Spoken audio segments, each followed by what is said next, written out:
Hello મિત્રો, તો આજે આપણે મુલાકાત કરીએ સ્ટેચ્યુ ઓફ યુનિટીની.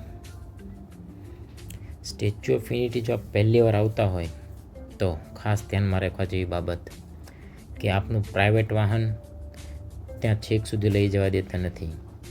ત્યાંના પાર્કિંગમાં પાર્ક કરવાનું રહે છે અને ત્યાંથી સ્ટેચ્યુ ઓફ યુનિટી લઈ જતી અલગ અલગ બસો આવે છે જે ફ્રી ઓફ કોસ્ટ હોય છે. આ બસમાં બેસીને જવાનું હોય છે. રસ્તામાં તમે જુઓ એકદમ ક્લીન, જાણે ફોરેન આવી ગયા હોય ને એવી ફિલિંગ થાય. સ્ટેચ્યુ દેખાવા લાગ્યું છે. અહીંથી 1.5-2 કિલોમીટર જેટલું દૂર છે.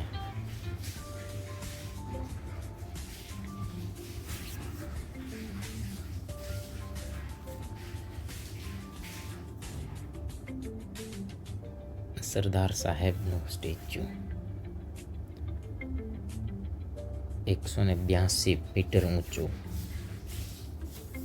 દુનિયાનું સૌથી ઊંચું સ્ટેચ્યુ જો કોઈ હોય તો સરદાર પટેલ સાહેબનું છે.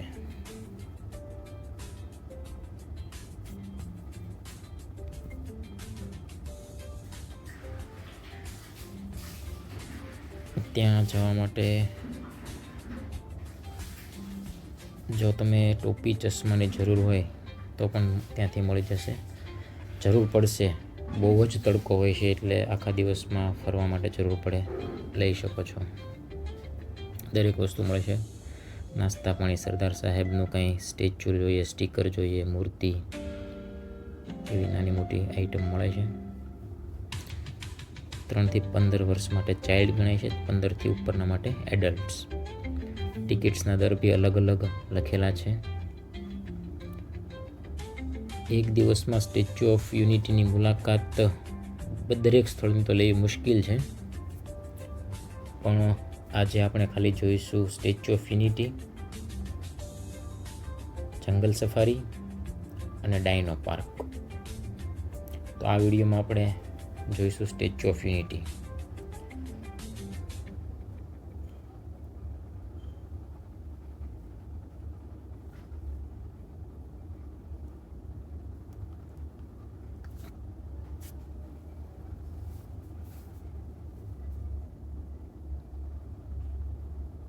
અંદર એન્ટ્રી લઈએ ત્યાંથી અંદર ઘણું ચાલવાનું આવે છે. નર્મદા નદી પણ એક્સિલેટર છે એટલે સારું છે. એટલું ઊભા રહી જઈએ, આગળ જતા રહીએ. દરરોજ અહીંયા એવરેજ 10,000 થી 15,000 લોકો મુલાકાત કરે છે. પહોંચી ગયા સીધા સ્ટેચ્યુ ઓફ યુનિટીના ચરણોમાં આપણે પહોંચી ગયા છીએ.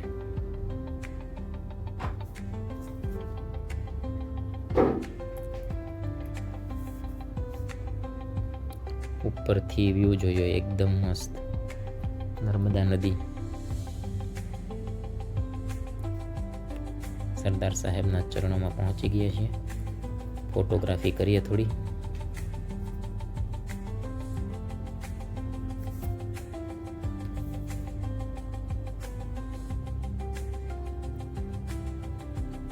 પગના અંગૂઠામાં આપણે ના આવીએ એટલી મૂર્તિ મોટી છે. 182 મીટર, દુનિયાની સૌથી ઊંચી મૂર્તિ.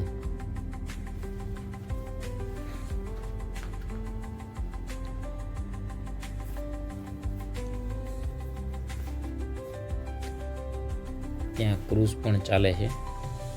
ક્રૂઝમાંથી નદીનો વ્યૂ સારો એવો મળે છે.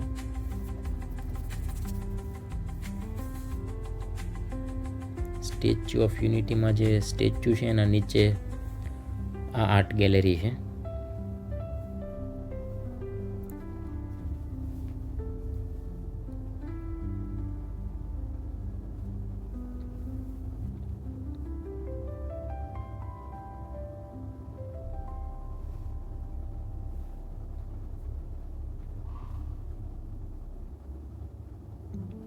સ્ટેચ્યુની ઉપર જવા માટે એક અલગ લાઈન છે જે સરદાર સાહેબની છાતીના ભાગ સુધી જઈ શકાય છે.